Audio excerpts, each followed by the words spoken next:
Informed, outspoken, wild, fearless. This is the Fantasy Football Dudes podcast. What is up, my dudes? This is Trent with the Fantasy Football Dudes podcast. I am joined by Jordan and Seth. Sorry, Jordan's not here yet. Yikes. Phil is here. Yikes. Be here soon, guys. We have our Fantasy Football Awards show, but we're also going to preview all the wild card matchups. So we're going to talk about Stafford returning to Detroit, Tyreek going back to Arrowhead, McCarthy going up against his former team. But before I do that, let's check in with my other dudes here. Jordan's at a basketball game, probably getting teed up, and that's probably why he's late. Phil, how you doing, buddy? You hanging in there? I'm good. You had I think, I don't know if it's just because you're a little bit rusty because we're doing one show a week right now or what it is, but that intro is, you doing all right? I'm doing okay. Basically, okay. Phil does not want to be compared to Jordan ever. Thank you, guys Seth. kind of look related. You're neighbors, right? You So that are kinda makes- related to him. You and Seth are both his cousins. Like you're Trent is not resemblance- related to him for what it's I'm not worth. related. It's kind of like a related by marriage type situation with him and Trent, but they look I think the most alike of this whole podcast, which is weird. I am excited though to be on the podcast today. We're doing one podcast a week, fires me up, ready to go.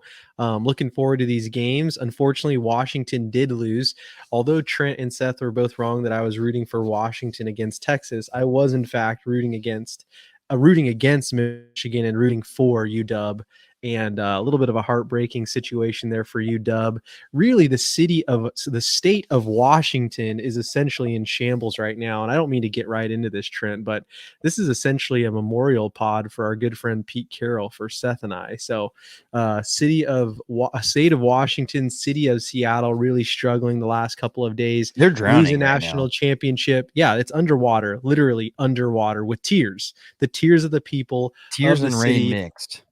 Tears and rain mixed. It's a gross mix of tears and rain, but it is a sad day if you are a Seattle Seahawks football fan, if you are a UW fan. I don't care what it is. Like I was texting the guys here in the podcast group, like whether we said some things on this podcast that I probably regret to say about my favorite NFL football coach.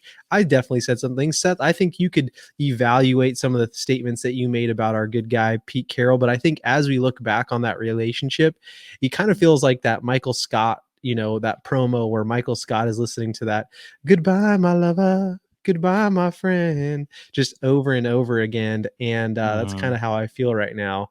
I don't know if you've been playing that over and over in your head, Seth, but I certainly have. I think it feels real bittersweet, like I think everyone knew it was about time to move on. And I do appreciate the years that Pete Carroll really gave. I think he is a good coach. I just think it was time for something to be different in Seattle. Clearly what he wanted to do, maybe it's not what happened, but what he was trying to do clearly wasn't working. I mean, Seattle was like the most mid team you could think of this year. Like there are times where they were really good and there are times where they were awful, just completely mid. So, I mean, it's bittersweet. I mean, I think it's kind of saying something that they still want him as an advisor, but it's also them saying like, hey, let's move on. So I think I agree with the organization. Sad, but also happy. So here's the deal, Jordan. Jordan finally popped in. Jordan's here. We've been going for about 15 minutes. Jordan, I haven't said one word. It's just these guys talking about Pete Carroll. There's 4 minutes recording. I you literally look at the time top left on the corner. left, Freaking illiterate. We have to dig into why Pete Carroll didn't run the ball, but he's like still hasn't worked up the courage to forgive him and all More this than a stuff. memory is all I can say. Garth Brooks, baby, more than a memory. And I have Pete Carroll has put me through. I have 4 children now. When he first started with Seattle, I didn't have any children. It's been he and I have walked through a lot of life together, and I'm sad about it. I am incredibly sad about it. Most winningest coach in Seattle history, first person to help take him to the ship and actually win it. And even Russell Wilson, they've had a kind of like a on again, off again relationship. And even Russ threw him a little tweet. And I don't know if it's because Russ is in the dumps and he's like, what I had, probably should have cherished. But even Russ was like giving him some Twitter love there, or X love. I don't know what you ever want to call it. But do you see that, Seth? I didn't see it. No. I had fun just going on Twitter being like, he should have ran the ball, and just having all these Seattle guys getting mad at me. And it's like, I'm just trolling. That's all I'm doing. Like, Yeah. Well, the it's, thing is like they are all mad because they all agree with you. Yeah. it's true. I don't But think. Whatever. here's the deal is he said yesterday he was going to come back and coach, right? That he was ready, and basically On I like think their Seattle told- station, on the Seattle radio station, like Seattle, like ESPN 710 or whatever, he came back and said it. Yeah, so basically he's not ready to be done, but they kind of told him like, hey, they were hoping, I think, that he would be done and go out on his own, but he kind of, I think, got put in a corner like, hey man, you're not coaching anymore. Yeah, it's never amicable. Even if they say it's amicable, it's never amicable, and that's the hard part about relationships. I know all of you guys have been broken up with before on this podcast. I hadn't had the luxury of, having to step into those grounds, but it's never amicable is all I'm saying. So what is it they call this, Jordan? Is it Black Monday? Is that what they call it when all the coaches get fired? Yeah, Black Monday. Yes, they call it Black Monday. What surprised you more? Was it Vrabel getting fired or Pete Carroll? Are we calling it a firing? Honestly, I think Vrabel, because I kind of felt like people in Tennessee liked him. Mm-hmm. I partly wonder. I kind of think both of them were. The Pete Carroll one sounds very mutual to me. Like the fact that he's still going to be in the organization, like he's not gone. The Vrabel one was weird to me. It's almost like Vrabel pissed somebody off in that organization, or maybe they just don't think Vrabel's the guy that can win in the Super Bowl, which maybe they're right. I don't really know. Yeah, I don't know. They just beat the Jags. It seems like the guys play for him, right? Like they play hard. He was just coach of the year. Did you say that, Jordan? Like 2 years ago? Yeah, I Like, didn't say that, but it's true. 21, yeah. Yeah, he didn't want to trade away AJ Brown. You know what I mean? He didn't want to trade away. Is it Byard or whatever? Like they kind of like the AJ Brown trade. Like look at what he was with AJ Brown, what he was without him. Like you can watch the draft video when they make that trade. He's not happy about that. Like you can tell by his body language that he was upset that they traded AJ Brown, then got Treylon Burke. Like it's just a weird deal. I think he got put in a bad spot. Yeah, he didn't have the best setup to win. He was basically given, shambles and asked to produce, right? They honestly, Trent, I don't want to get on my tinfoil hat, but I wouldn't be surprised if they set him up for failure if they were wanting to move on. It could have been what Jordan said, like, hey, we don't really like this guy. He did some things that may have ticked off the organization, and maybe they set him up for failure, potentially. Yeah. Well, I don't know if you saw Taylor Lewan was on the Rich Eisen show. They're both Michigan guys. And like, while he was on the show doing the interview, he got told that like Mike Vrabel had just got fired. And he was kind of like all like, they were doing like their Michigan Wolverines celebration on the Rich Eisen podcast. And he kind of was a little shook up by it at the moment right there. So I think he's not on the team, but they're close to a lot of guys on the team. You know what I mean? I think most of the players really liked Vrabel. I'm curious to see where he goes. You think he goes to New England, Jordan? I know that job's not open yet, really, right? Yeah, I actually saw some people talking about Alabama. I don't know if that makes sense, but like that was thrown out there. I saw on social media and some of the Discords and stuff, like Vrabel to Bama. Like it's interesting. I don't know if it makes sense, but it's interesting. You think? I've seen a lot of people say Ohio State, his alma mater. For the Vrabel? Yeah, but Day's not fired, and I don't think they fire Ryan Day. So yeah. So, but I mean, obviously, the Patriots are a logical choice. I don't know if Vrabel. So this is what I think Mike Vrabel is. I think Mike Vrabel is a coach who can make good players better. I don't think he's a coach who can make a bad team good, if that makes sense. I don't think he's a build it from the ground up type of coach. I think he's very Dan Campbell-ish, and like the fact that like the reality is Dan Campbell had a bunch of talent. He walked into a team with a bunch of talent. He's the rah-rah guy who can elevate that talent. And it's like Vrabel feels like that too. Like he was good when he had a veteran quarterback who was good. He had good pieces, Derrick Henry in his prime of his career. Like he's that guy who can elevate good players and make them great or solid and make them good. He doesn't feel like the team that if I'm a rebuilding team, like if I'm the Falcons, I don't want Mike Vrabel. unless you think you're ready to win next year.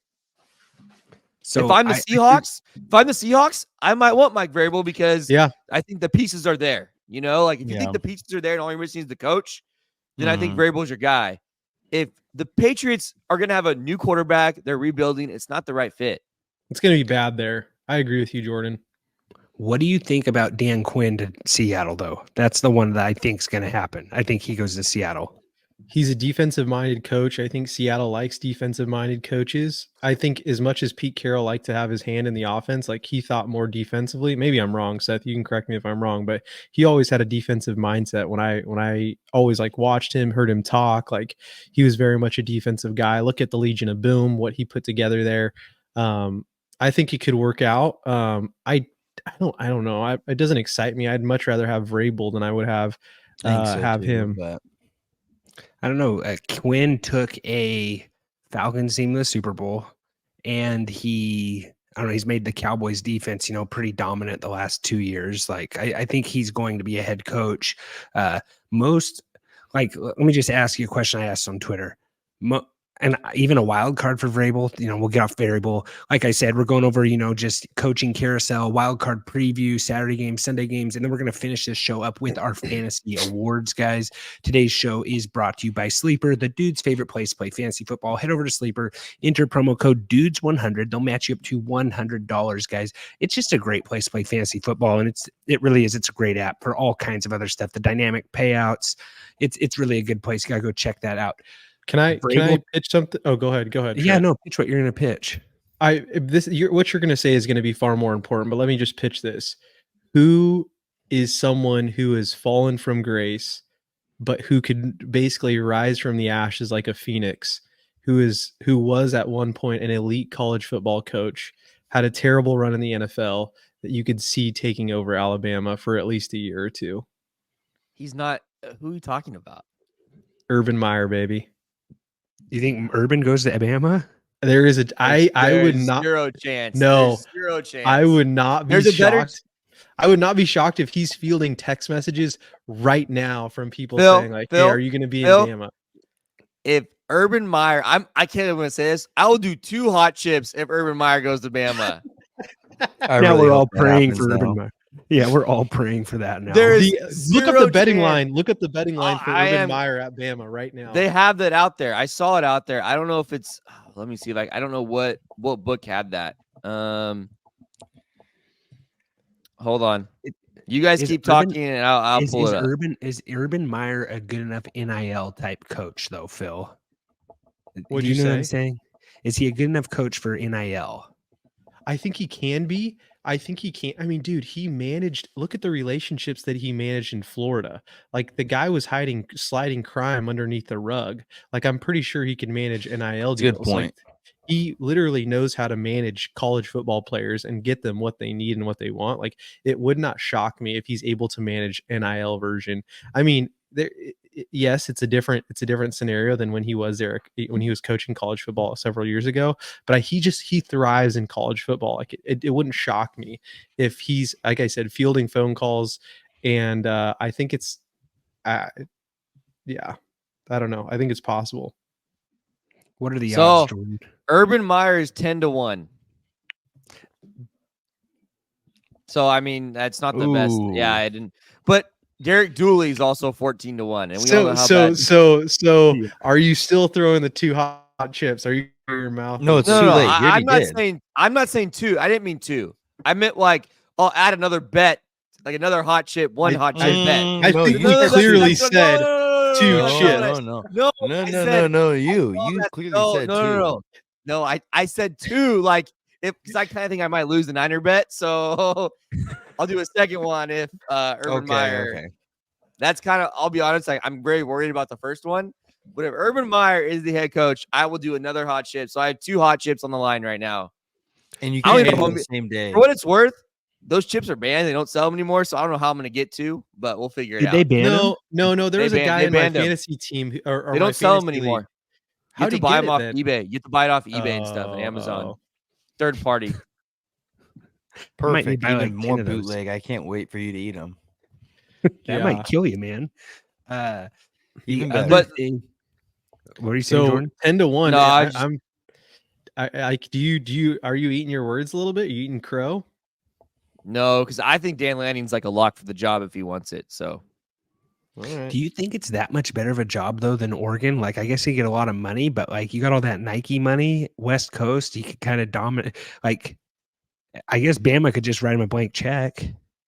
like the odds are not. We really honestly are probably spending too much time on this, but Dabo's 4-1. Lane Kiffin's 5. I think Lane Kiffin makes a lot of sense. I'll be honest. I think Urban Meyer's like an untouchable guy right now, especially for a big program like Bama. I think what happened in Jacksonville just it kind of put a real big damper on Urban Meyer, I think. Winning, And to be honest, but all the stuff that's come out about his tenure in Florida, I don't think has helped Urban Meyer at all either. yeah. But what I was saying about Vrabel, guys, could you see Vrabel going to the Raiders? You know, Brady's trying to buy 10% of the team. You know, maybe Brady wants to, you know, Again, like, yeah, I could see it. It doesn't. I wouldn't be surprised. No, the Raiders are going to hire Arthur Smith. No, here's what's going to happen, guys. Everyone's making fun of me about this, but I think Vrabel brings Arthur Smith back as an OC. No, do you think that happens? Is that too crazy? They did good at Tennessee. They were the number 1 seed that one year. Like Derrick Henry, Tannehill, AJ Brown. Like maybe that team was just so good it didn't matter who was calling plays. Like I don't think it's that far fetched. These guys become friends and they stick together, and you know they protect each other. So I don't know. Is there any other coaching things we want to talk about when we get in the wild card preview? Yeah, I don't know. Bears stuck with their guy. They were willing to put it all on the line. They ended up sticking with their guy. Mm-hmm. Yeah, I don't think anything else. We probably could move on here.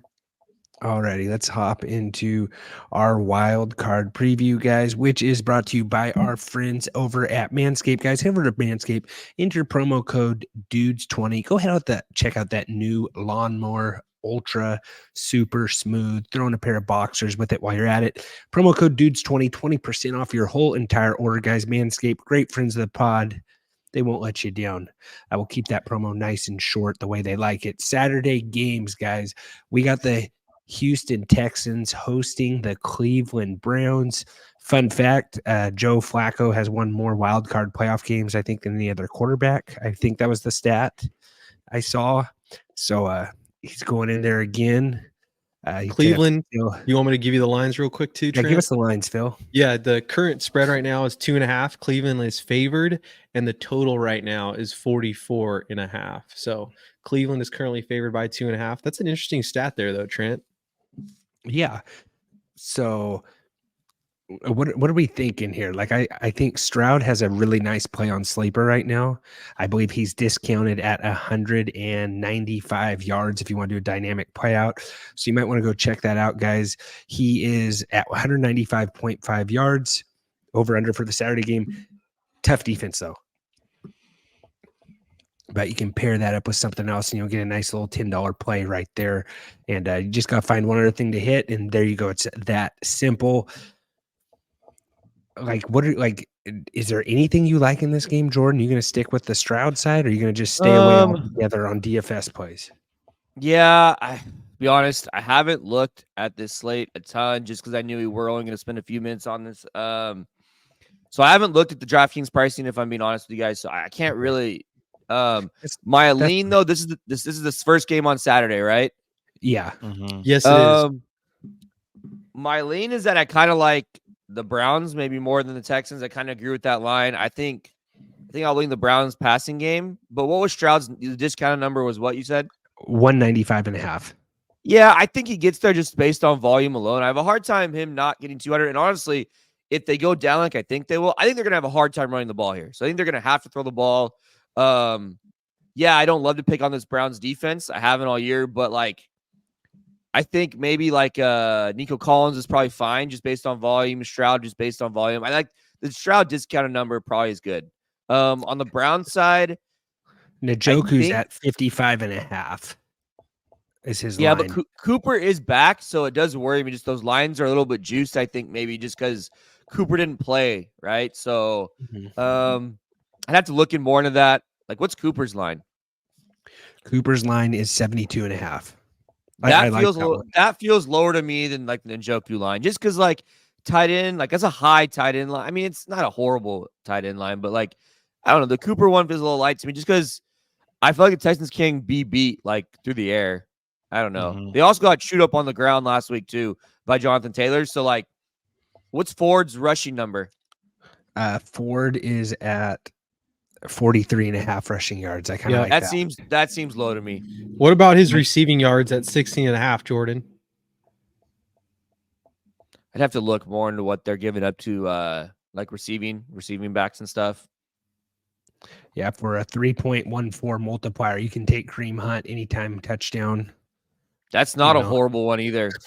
Like if you want to get a little risky for the bisky, as Phil always says, You could almost do like you could do like True. like what's Nico Collins anytime touchdown, Trent? and Nico Collins is It's half. He just has reception right now. 2.43. So Which what I if like you that combine too. what if you combine the two of them? What's that give you for a 2-play? 4.3 No, it has to be more than that. for Stroud and Nico Collins. It's No. 4. If you do Nico Collins an anytime touchdown and you do Kareem Hunt anytime touchdown, what is the odds there? That's a 13.5 payout. So if you did, Dude, I got I'll be Nico honest, like, Collins, are you telling me that $135 if it hits for are $10. you- Are you telling me that Nico Collins and Kareem Hunt can't score in that game? I feel better about Nico Collins than Kareem Hunt. Yeah. I was just gonna pull up like I think Kareem Hunt's been scoring more than you think he has, Trent. I guess was what I was Okay, gonna tell you. you might be right. Well, even if you just went with, you said you felt better about Nico Collins, Trent. I do.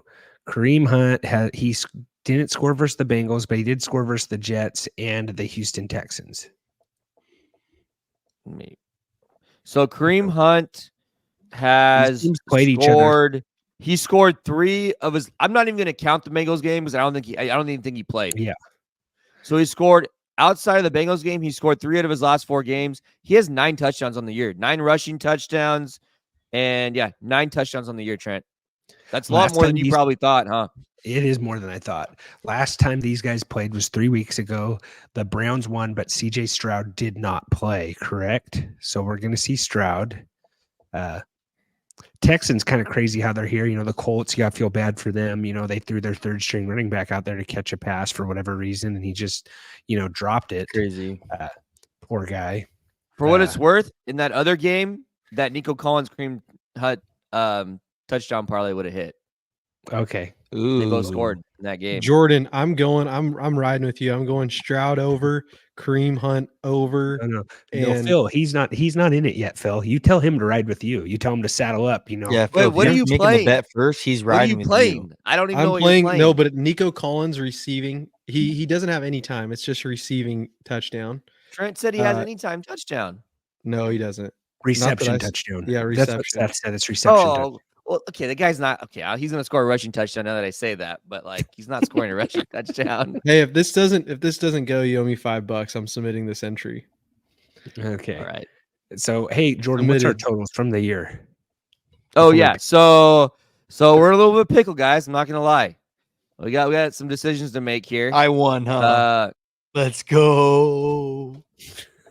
So last week, Trent, you were last at 10-6. No. Wow. Okay. Wait. Is Phil, that the best last place ever? 10-6. I'd have to It's look. got to but be it the might best be. last place ever. We all tied. The rest of us all tied at 12-4. The total in that Wow. game was 35, and Phil had 45 on his total points. And Seth, you were at 49, and I was at 52. So I win. Phil Phil won. I caught up to Seth. And it doesn't help anything because now me and Trent are still tied at 5. So I'm gonna win. I'm gonna win out, and I am going to. I'm gonna I don't win know out. I don't know how we want to play this. Like, you just want to keep it running. Like, Let's if just keep the Trent, tab if open. you and I don't like, is it almost like tab. sudden death? If you and I win, then we win the game. And if one of Phil or Seth, is it almost like we just play until someone wins outright?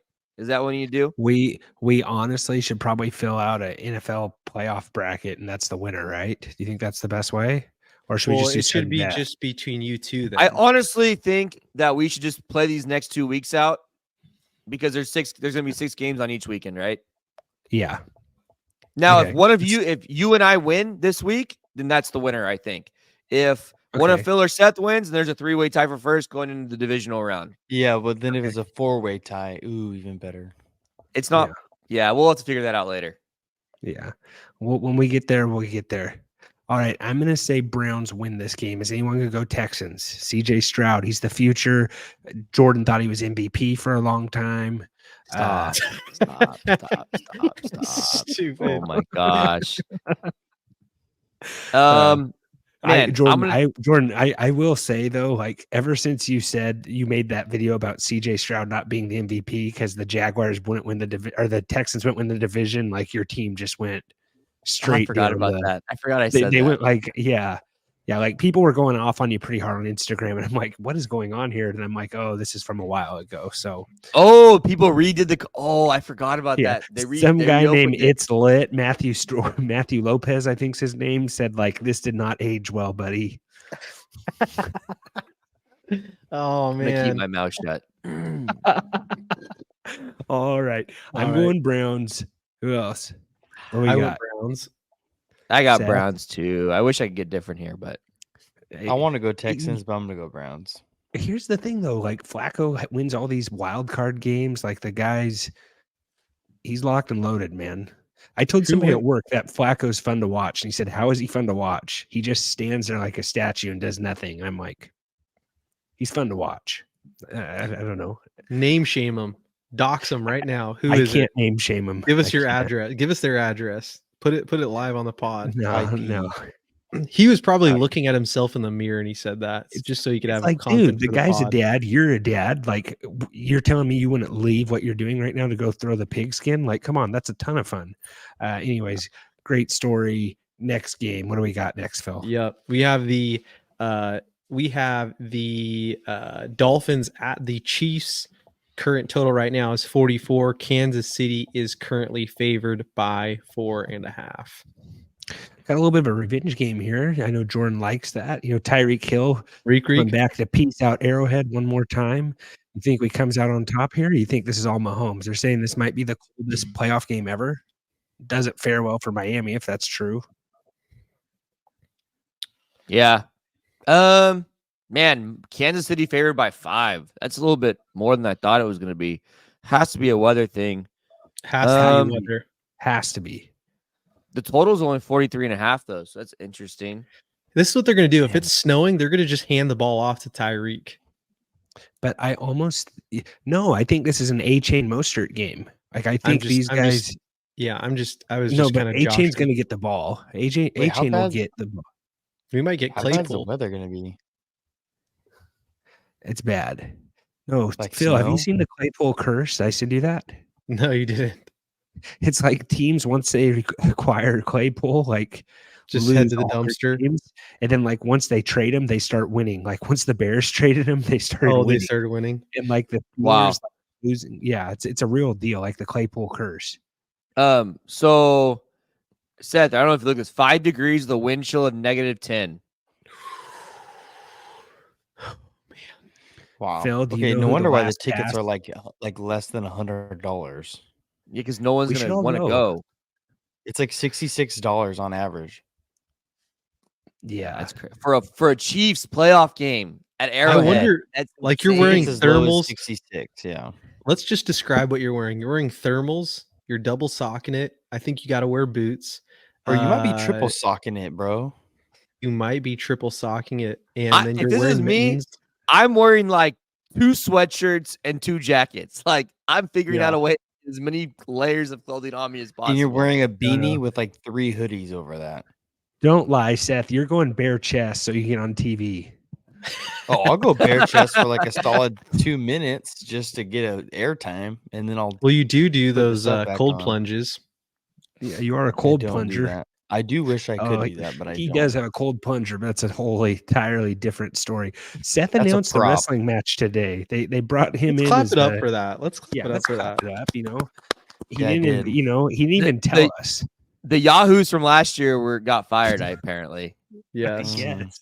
Those guys are No. terrible. Yeah. It was fun. It was a Garbage. good time. Seth, do you do okay? You get nervous at all? Stage fright?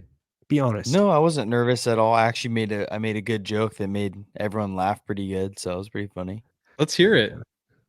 Oh, it was just happened to be two guys named Jonathan are wrestling, and I was like in the middle of the match, and I was like, oh man, I just realized this is the battle of the Jonathans, and everyone started laughing. So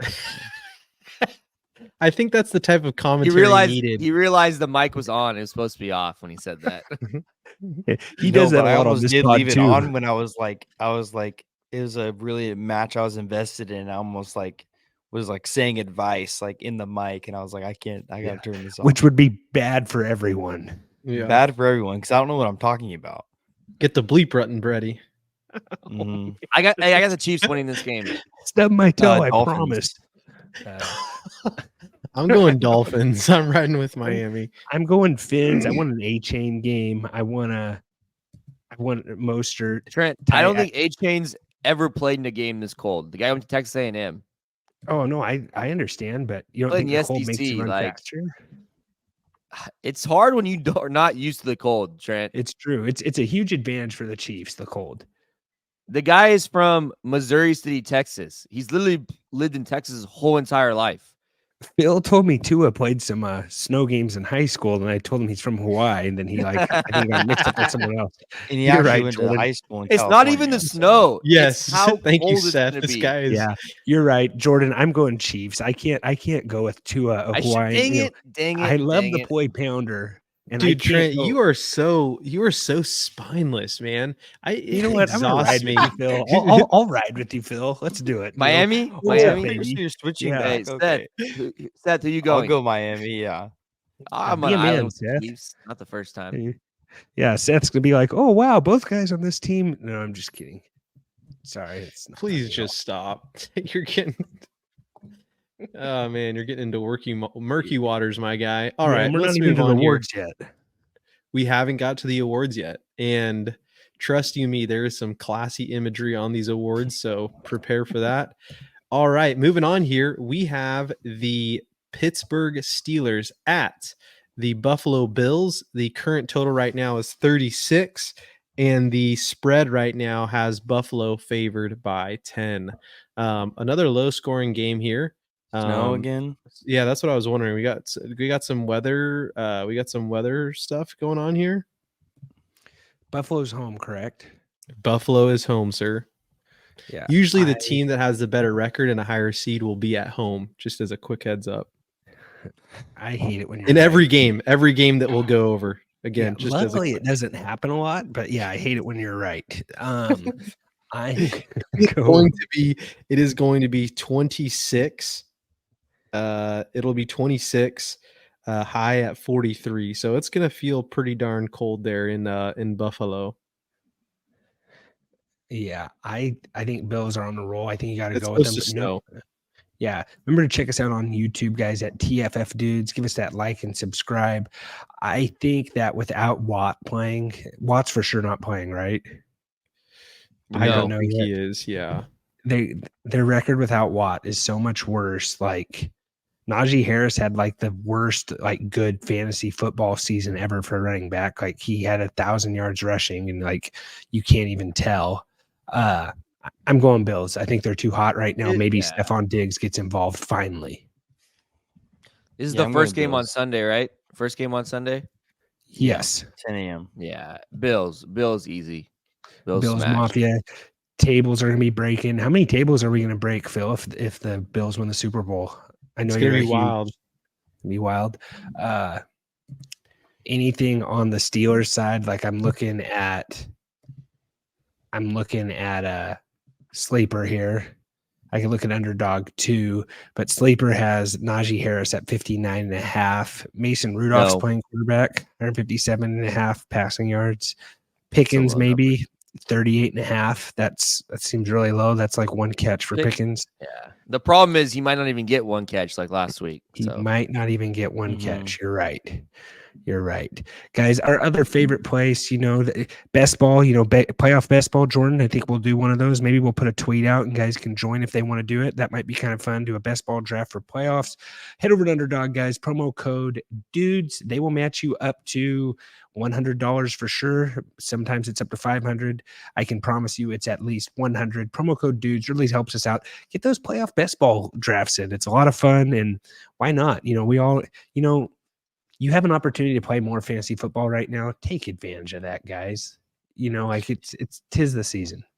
That's all. Najee ending with the season ending with 1,000-yard season, number 20 ranked running back for fantasy half point PPR. Yeah, it's a strange deal. Yeah. But so we're moving on here. Did we? I go ahead, Trent. No, I'm going Bills, so we can move on if you want to. If anyone going Steelers. I'm going Bills. Surprised you don't want to take the points, Phil. You guys haven't been giving me those all season, so I'm not going to even ask. I don't know if we ever given you one. We used to do that back in the Disney. All right, moving on here. We are going with the we're moving on to the this is by far the biggest revenge game of the entire slate. So much so that the player's wife has got into it. She's throwing out tweets. But we have the Los Angeles Rams at the Detroit Lions. Lions are currently favored by 3. And the current total right now is 51.5. Lions are a better seed here, Trent. So it is in Detroit. Just as a quick heads up. This is the Sunday evening game, by the way. Yeah, we did skip the Packer Cowboy game. I'm coming back to All it. right. Okay. It's interesting though. These tickets are the most expensive though, low as $396. No, that makes sense though. It's inside, Seth. I know. I'm just saying though, like all these other places, even the Rams and one, Detroit, they're not used. The fans are going to show out because they're in the playoffs for the first time. I mean, the one in Texas is only 103. So here's the deal. They're starting rumors that you're not going to be allowed to wear Stafford Lions jerseys in the game. See how mad Stafford's wife got? That's what I was referring to. She said, this is the class we expect. I know some Lions fans, they probably, feel the same way. Most of the Lions jerseys there are Stafford Lions jerseys still. Yes. It's not like Calvin the Thomas Johnson Rawls throw and out. Matthew Stafford, right? Like Barry Sanders. For what it's worth, Phil, I tried to get you that Thomas Rawls jersey. The guy would not budge off like $25. And I said, you're not worth that much money, Phil. Maybe it was Thomas Rawls himself who you were negotiating with. I don't know. He's like, I told the guy, I said, you're not getting more than $10 for this jersey, but he came back with 25, and I said, all right, I'm done. I've been hopeful. I've been waiting all week for this Thomas Rawls jersey. Jordan, I tried. Send me the link, and I'll try it. I'll say $9 now, and then I'll Venmo you, and then we'll do 8. Okay, we're gonna get this thing. This is this is gangster eBay stuff right here. This is guerrilla warfare on the internet. Like, this is as good as it gets. That's right. Stafford, you can't wear his jersey. Phil, are you kind of torn right now? Because you've been a Lions fan. I am not a Rams fan at all. I'm not torn at all. I am 100% going for the Lions. I know Jordan's this is Jordan's team. He's a Sean McVay guy. This is who he's rooting to through the playoffs, and that's okay. That is okay. Hey, I have 2 words for you. I think this is the right saying. One pride. Go Lions. Go Lions. Yes, you're right.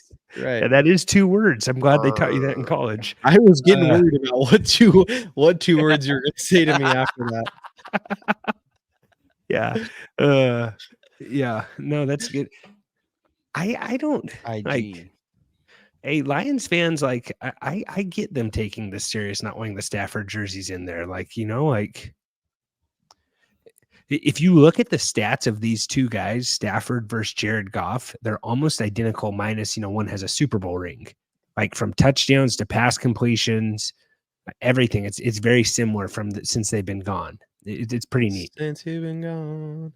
I would love nothing more than for Jared Goff to just throw 9 tutties and then just jog down the field and just eye Sean McVay. Just stink. Give him the stink eye. I think that would make me incredibly happy.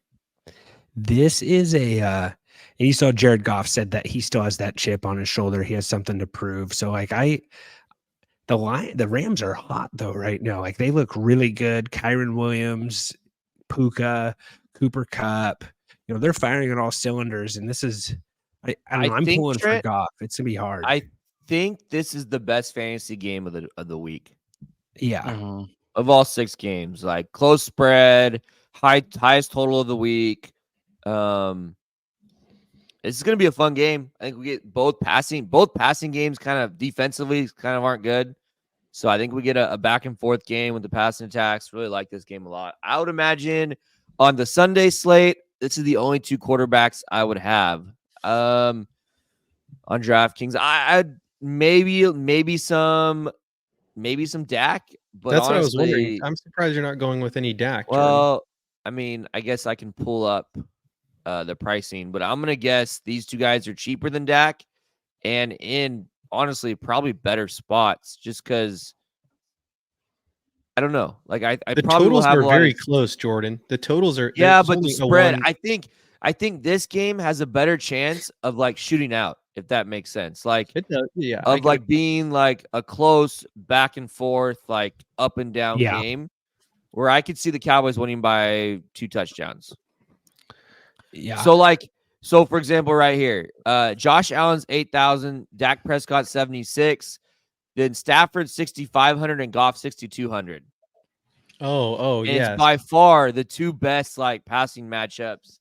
You go over to Sleeper and Kyron Williams. Kyron Williams is a 1.94% payout on rushing touchdowns. I like that. Yeah, it's basically a given. Like what was Stafford? What was Stafford, Jordan? 6,200 or 65. 65. I think I like Stafford better than I like Goff. No, I think I agree there, just because I think. Yeah, I mean, I don't know. Like, I just think this game just has a ton of offense. So it's back and forth, inside in the dome. Yeah, I like this game quite a big Kyron game on first glance. Potentially too. This is going to be the loudest you've ever heard it's the Superdome, right? Ford Field. It's Ford Field. No, yeah, Superdome's in New Orleans, Trent. Yeah, sorry. I got a quick message here from the Fantasy Dad, so I'm going to play that real quick for you guys. What's up, my dudes? I am super fired up for my Detroit Lions playing Sunday night with Stafford coming home to Ford Field. Clearly, it's no question my alliance is with my Detroit Lions over Matt Stafford. I'm curious, how you guys feeling about Sunday night? Who do you got? You got the Rams or the Lions? I kind of hoping that Trent is going to go against my Lions. That seems to work out for them. He says they're going to lose and they win, so let's just keep that alive. But how the other 3 of you feeling about that matchup? Talk to you soon. So I played that a little late, guys. Sorry about that. Phil kind of threw me off going out of order, so it's not my fault, guys. It's Phil's fault. Just remember that.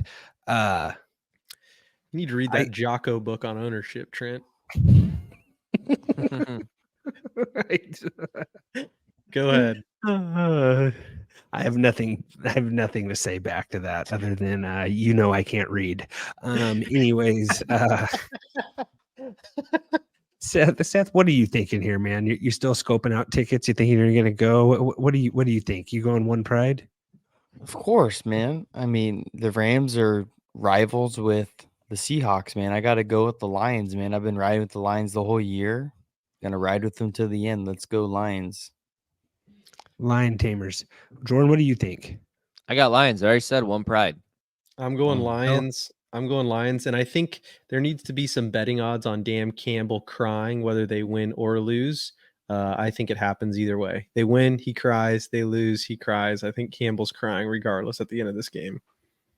I want the Lions. I have too many Lions fans that I feel like I'm holding the fate of their team in my own paws. I'll say pause because, Lions. I'm going to have to go with the Rams, guys. Rams house. Stafford's hot. His wife's mad. I think he's to play extra mad because his wife's mad. She's probably, just blowing up Facebook right now talking about like, I can't believe they won't let him wear Matthews jersey in the game, all this stuff. And probably on her podcast ranting about it too.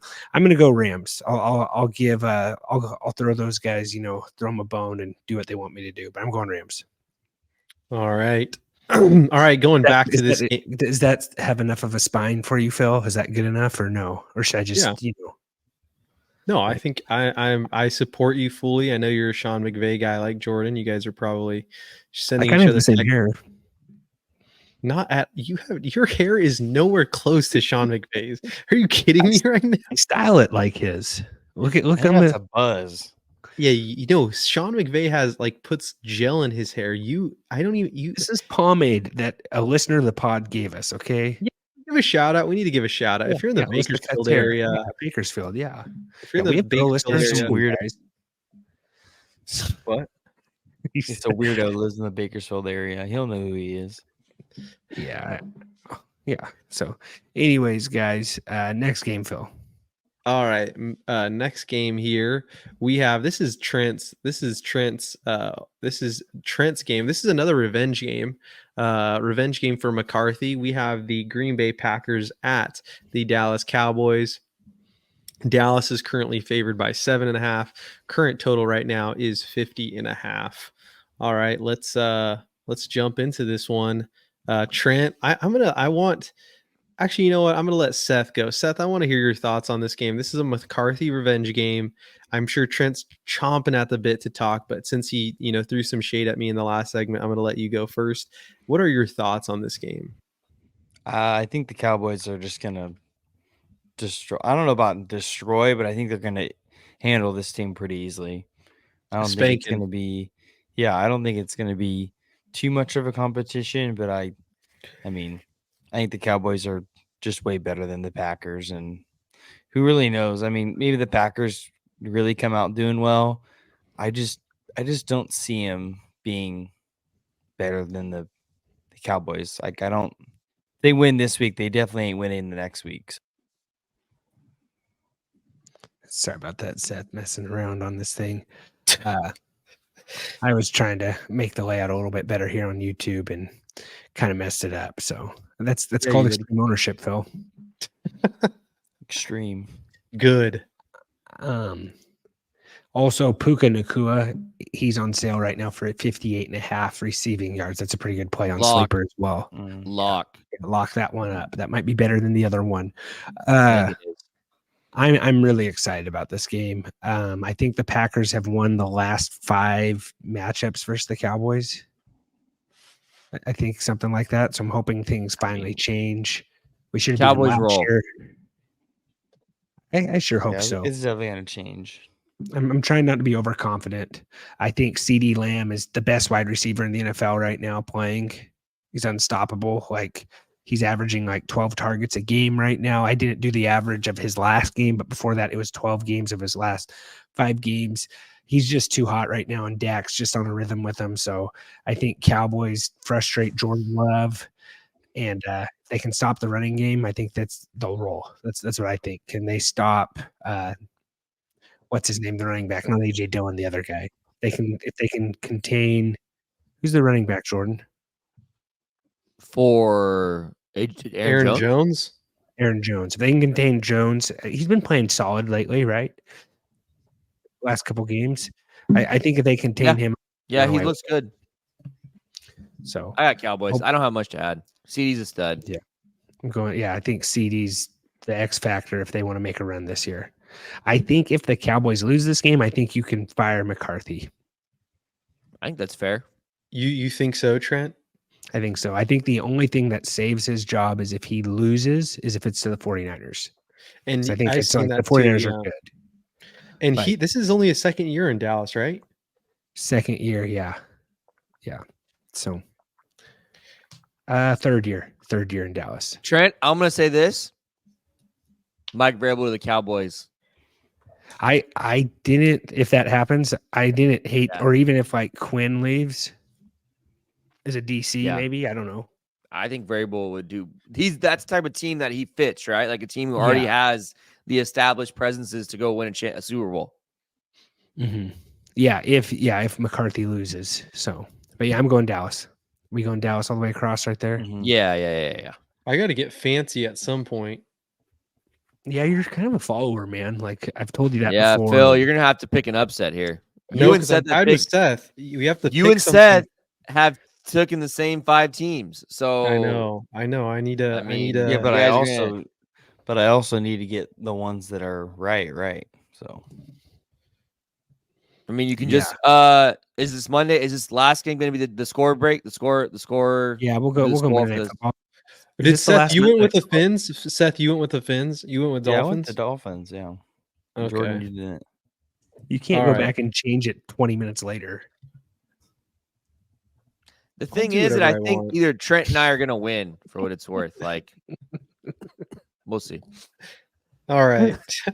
Let's move on here. We have the final. This is a Monday night game, gentlemen. Monday night game. Trent, what are you drinking there? That little pink drink there. This is Prime, not a sponsor. That's why they don't have a logo. But Prime hydration, not the energy drink. I like it. You're getting all hopped up on sugar at 10:45. You're hitting yourself with a prime There's no right now. sugar. There's no sugar. Artificial sugar. Maybe, I don't know, but I forgot you're a Carbs. dietitian because you're so fit. Lord, I pray for your blood pressure tonight. But we'll move on. All right. We have the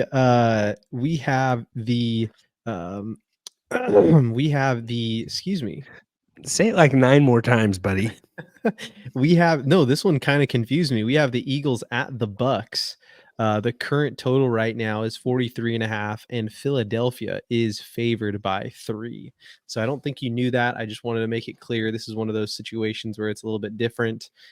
Eagles with a better record, although they are playing in Tampa. So I think this is a pretty easy one.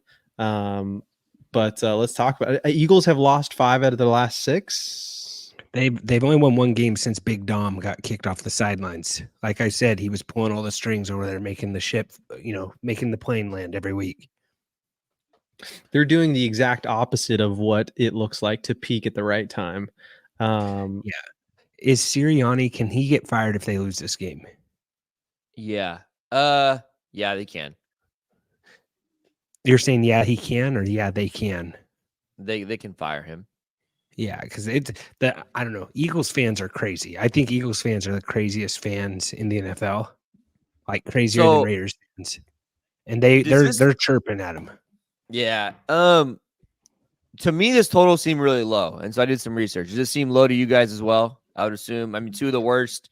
It's right up there with the Rams and the Lions. 2 of the worst teams against the pass. You guys know why the total is low? I don't. The weather's bad. The weather's It's going to gonna be be rainy? really rainy. It's supposed In to Tampa be Bay? in Tampa. So it's warm, so it's like humid and rain, 70% chance of rain in the late evening. So it's temperature of 80 degrees with rain. So it's going to be muggy and humid, No. and the total is dropping. It was 45.5 points as of Tuesday, and now it is 43.5. It's dropped almost 2 points. It might get a little messy. What I are think the this- ticket prices for this one, Seth? I'm not going to go watch the game in a swamp. You know what I'm talking about? But if I do, I get those, those 111. wipes from Manscaped or the undies. or the undies, both. Double up. So yeah, I don't know. This game might. I honestly, I was gonna kind of. I don't know. Who does that benefit more? Eagles. Probably the 100%. Eagles. right? Yeah. The Eagles play in the rain a lot, so I'll be honest. I wanted to take the Bucks to win this game, but if it was good weather, I think I'd take the Bucks. But Baker's not. That's gonna be tough on Baker. They can't fling the ball around and the Eagles' defense is better against the run. So Yeah. it's tough. It's going to be like taking a shower on the field. It's going to be 75 and raining. It's going to be a nightmare. He saw what Zeke said last week. He says, as a kid, I always wanted to play in the snow, and now I did it, and it sucks. Took you all of 45 minutes to talk about Zeke, but that's okay. not even in playoffs. I know. It's literally Hey, completely he's gonna go- irrelevant. He said he's going to the Cowboys game. All right. I got hopefully- Philly. Yeah, I'm gonna go. Eagles. I'm gonna go Tampa. I'm gonna go with Baker. Rashid White bounces back. Mike Evans wants to go. I think Mike Evans Rashid. it's a contract year. I Rashad believe. White, Trent. When I call him the wrong name, he plays a lot better. When I call him the right name, he duds and loses people fantasy championships. So I'd like to see the data on that to back that up, but I think I called him the right name for the first time in week 17. He you totally did? dudded. So Phil, who are you Rashid, taking? I am taking the birds, baby. come on, So Phil, you're just fire gonna the hope cannons you with me, you're partner. just gonna hope that you beat Seth in the tiebreaker. Is what you're I'm gonna gonna hope that I for? beat him with the points because we have to give All right, points on this one, right? so Phil, you would look a lot better with an eye patch. Just fire the cannons and join the Bucks with me, matey. I'm not. I'm not joining. I'm So- not. I just told you you're spineless. I'm not gonna let you sway my decision. Phil, Extreme no. ownership. So Trent, who got to 5 first? You or me? You did. I believe it was you. It was you. I Okay. caught Yeah, you. Trent so- was on the comeback trail. I need to pick it here. I am gonna go.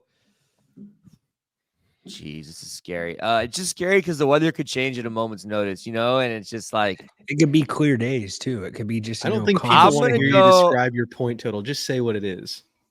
42. I'm just messing with you, Jordan. That was a total. I'm gonna Trent- go move. 38. What's the total again? It's 43.5. Actually, it's not. It is 40. Yep, you're right. 43 and a half. Sorry. My bad. My bad, That's all right. host. Hey, that's all right. No worries. Seth, it's you. I'll go 40. Did anyone say just hit the line on the head? No, because it's No. a keep going down. Haven't you looked at a weather map before, Phil? Like, come on, man. I think it weighs heavily on the Eagles, and Swift just runs all over the Bucks, and he could have 3 or 4 touchdowns. I'm going right at the line, No, 43.5. he can't have 3 or 4 Can't touchdowns. say There's no way. 43 and a half, Phil. 43 or 44. What do you want? We're not 43. half. Okay, thank you. Phil's God. acting like he's the house. I get to do whatever I want. I kind of have both. you pay I have feet in both camps, 43 and 44. Hey, I'll be honest, it was worth the try. But guys, that does it for our wild card preview. We're going to hop into our fantasy awards. We will be back next Thursday with more football fun. We're your one-stop shop for fantasy football. Just stick with us all off season. We have a good time. Remember, don't be rude. Share the dudes, guys. But with that being said, you guys got your document open for the awards there. Yep. Yeah. Got that all open. Okay, so first award we are going with right now, guys, is we got our fantasy MVP. So I got some nice little docs here. You guys, you might want to go check that out. Do you want me to just run? Do you want me to just run through it? Like just go with the first one. Go for it. Yeah. So fantasy MVP. I think we probably can talk about them all, but Trent, I mean, I think if we talk about how it was polled, Trent and Seth both said CMC, which I think is easy and it makes a lot of sense. This is the only MVP award he's probably going to get. Unfortunately, he probably deserves the real MVP, but I think it's an easy, no questions asked CMC MVP for fantasy, right? Yeah, the only reason you could argue maybe he's not is there are a lot of teams that had CMC that didn't win the championship. I know 2 guys that pulled it off, and they just they had good teams. Like everything kind of has to click for you. But that would be the only reason I think a guy would say. There's probably people listening going like, he's not fantasy MVP. I lost my game. You know what I'm saying? So that would be my only thing is he didn't quite finish super strong. But for the most part, 59% of teams with CMC made fantasy playoffs. That's what I'll say about that. Yeah. Yeah, Jordan, do you want to go what Jordan has? Yeah. You want to say yours? Who you talking? Me or who? Yeah. Who did you list as MVP? I got CD as my fantasy MVP. It's funny because he kind of started off the year really slow, and I feel like we kind of talked about him kind of being like a guy, kind of after that point, like be the guy. And I wish I would have listened to my own advice and traded for him, but yeah, I mean CD was awesome the whole second half of the year, so he's my fantasy MVP. I think he was just really good all year long. So. Yeah, he finished wide receiver 1 on the season. And, you can't hate on it too much because Tyreek Hill also played. He missed some games, right? Tyreek got injured. missed Just some one. games. Yeah. But he played that last week 18 and he didn't, week 17 and 18. I don't think he played. He definitely didn't do that good in 18. I don't know what he did in week 17 off the top of my head, but the highest we had CD ranked, I had him ranked at 6 in the offseason. Jordan, you had him at 7. And Seth, you also had him at 7. So we were a little off on there. We all had Jefferson at 1, who he didn't finish the season. So The guy had 1,000 yards though and missed like how many games? The Justin Jefferson, if he doesn't miss games, is probably right up there with CD as the number 1 wide receiver. So yeah, Yep. no, absolutely. So Phil, what did you say? I didn't have. I want to get into the rookie of the year because I want to talk about my rookie of the year. Okay, that's Can fine. I talk about it a little bit? Yeah. Hey, Trent, did you say your MVP? I said Seth yeah, and Trent were CMC. Is rookie of the year? Is that next, Phil? Do we got rookie of the year next, or It we looks have? like rookie of the year is next. Correct. Okay, I don't think I have a graphic for rookie of the year, unfortunately. So sorry The about Roy. that, guys. The Roy. Yeah, you do. It's right here, my friend. Oh, thank Rookie you. of the year. Look at that. Look at that. Rookie of the year. That's a nice little graphic there, Trent. Look at you, man. Yeah, I could have done a little better, but yeah, I don't have it for the top right corner. You know what I'm saying? But So yeah. I think the consensus is that it's going to be Puka, but hear me out. I don't know if a tight end has ever come in so hot. He actually has more touchdowns than Puka does, with 10 touchdowns on the season. He actually ended up getting a little bit banged up. I think he has a sprain.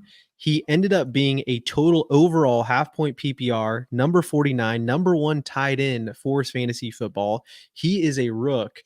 I think you can't, for his position and for the numbers he put up, I think I would be remiss if I didn't throw Sam Laporta's name in the rookie of the year conversation.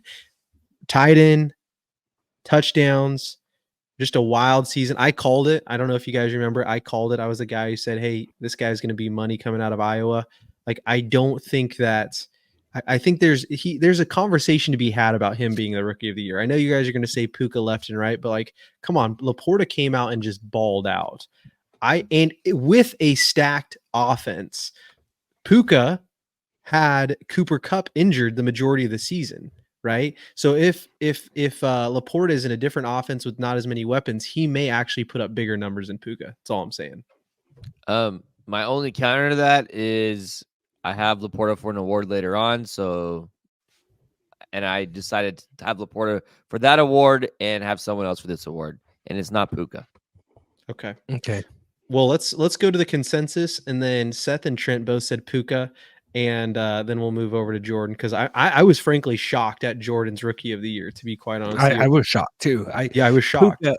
Puka's been just on fire. I believe he finished as wide receiver 4 on the season. And anyone could have got him. He was a waiver wire ad. Like Laporta probably got drafted in your leagues.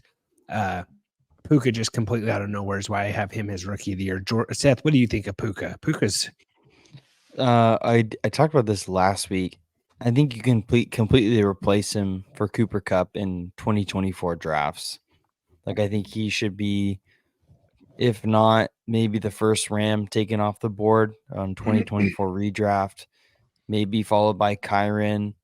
But yeah, I think Puka is everything he's lived up to be. But yeah, I mean, it's crazy if you got him off the waiver wire though, right? Because I mean, that kind of waiver wire pickup makes your team from a good team to a great team, or from a great team to an unbeatable team. So, I mean, you're lucky to get him. That's why I have him at the rookie of the year, because I mean, I think he's also on another reward for me too. But like I said, like, it's just an incredible performance. So, And he also likes anime. You like anime, so you guys have a lot in common. no. Yeah. You have similar hairstyles. You both His might be a little bit longer than mine. Okay. Yeah. Okay. But All right. Anything else we want to touch on that one? No, just to get to Jordan's, I think we're shocked that he was just totally anti this guy for MVP when he was getting really hot. And then we see him drop him in here in the rookie of the year award. So, I mean, jump into it a little bit, Jordan. Like, what was it painful you to type those words down? Yeah. Would you rather us So, just say it for This you? is the problem. This is the problem. Guys, I was actually a bigger CJ Stroud guy than probably you guys coming into the draft process. So, like, I like CJ Stroud. I've always liked CJ Stroud. Until he went to the Texans. Well, I still think I thought he was good. So, like, I at least that's how I think I felt. But no, I mean, obviously Puka's an easy choice for this, but like, I don't want to just give the same old guys every time. So, Stroud had a projection of 258 according to Sleeper. Had over, I think, outperformed that by almost 50 points. He was a top 8 quarterback. Like in a keeper league, you're probably really excited if you were able to draft him in like the 15th, 16th round. Like you probably get to keep probably a top. I think he's gonna have a lot of hype coming in next year. You can keep him late. He also missed 2 games and was top 8 quarterback. If he doesn't miss 2 games, he's probably a borderline top 5 quarterback because he was 6 points behind Jared Goff, 12 points behind Brock Purdy, 25 points behind Jordan Love, 30 points behind Lamar, 40 points behind Lamar Jackson. Like he might be QB, a top 5 QB if he doesn't miss games. So, yeah, no, I like CJ Stroud a lot here, rookie of the year. You're probably really, really happy if you have him in dynasty going forward. So I like CJ Stroud here. Rookie of the year, CJ Stroud. No, I like it, Jordan. It's a good one. I like it. You All want right, to wanna go to move the next on one, here? Do Phil? we have any? Yeah, we go to the next one here. The best draft capital. And we are gonna go backwards here. Seth, I'll let you go. Then Jordan and Trent. There was no consensus on this one, so I want to do.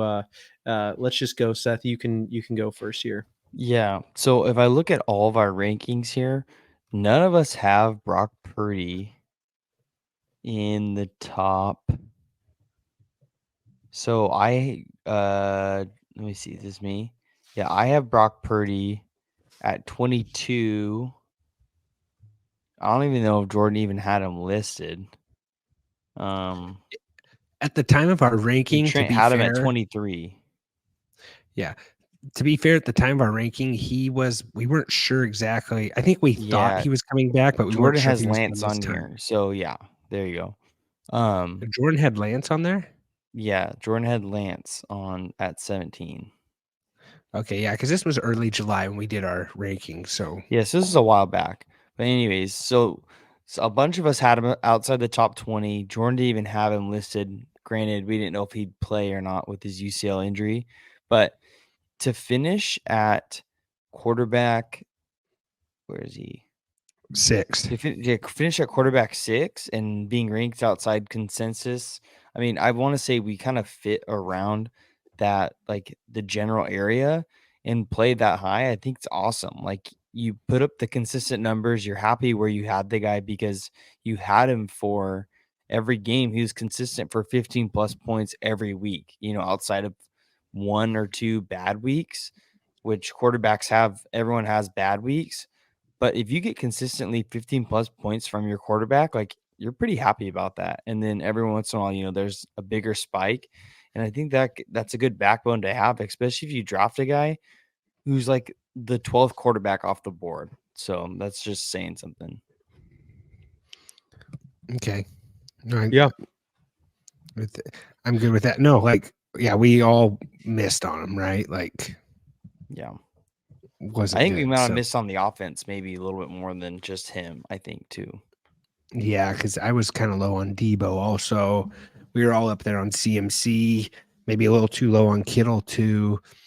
Yeah, what do you want to go next, Phil? Seth just finished with Brock Yeah, Purdy. let's go to I really want to go with Jordan's last because I like it a lot, but let's go to yours, Trent, and then we'll go over to Jordan.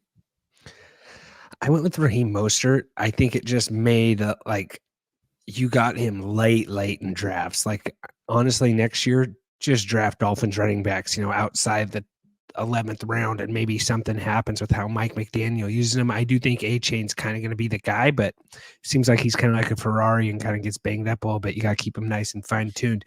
But Raheem Mostert, he led the NFL in rushing touchdowns, and you got him like 10th round, 11th round. Like I just thought, he carried your team to a really good team. You could have, for 0 RB guys, for where he was going in drafts is absolutely ridiculous. He finished the season at running back 3, and he didn't play a lot of games either. And maybe you can take that away from him, but RB3, Raheem Mostert, where you got him in the draft, I think it really is the best. The other guy I almost went with here is I almost went with CJ Stroud, and I also almost went with Mike Evans. Mike Evans was another guy that I thought was best draft capital because he could have been like, he was going like 5th round, 6th round from all the draft boards I was looking at. But yeah, I got Raheem Mostert as my best draft capital guy. I'll go with I was going between 2 guys here, like an honorable mention. I think Rachaad White deserves to be mentioned. You're probably drafting him as an RB0 guy, 0 RB guy, probably in the 5th, 6th round. He was RB6, and he was awesome all year long and week in and week out. Really good. But my best draft capital is David Montgomery. He was RB12, and I think he missed like 3 or 4 games, it feels like. And honestly, kind of weighing down the stretch a little bit, which maybe hurts him. But he was RB12 on the year. In both of my redraft leagues, he went in the 8th round and the 9th round. So, I mean, you can get an RB12 in the 9th round. You are loving that, right? That's an RB1 in a 12-team league. Like, that's awesome. In the 9th round, 8th round, great draft capital. He might have hurt you down the stretch a little bit, but the guy was just really good all year long. And it's hard to beat an RB12. Getting him in almost in the 8th, 9th round, like, it's really, if you did RB0 and you got Rachaad White and Dave Montgomery, which I actually did in one league. Fortunately, I did not win that league, but you probably feel really good about it, right? Or you got there's probably guys who have CMC, Rachaad White, and Dave Montgomery all on their roster. You feel great about it. You probably at least went to semis with those 3 guys. Mm-hmm. No, Yeah, I like Montgomery. I like that one a lot, Jordan. I don't even going into where you got him, like, did at that time when you're drafting him, I don't think we realized how much he was going to be stepping in there.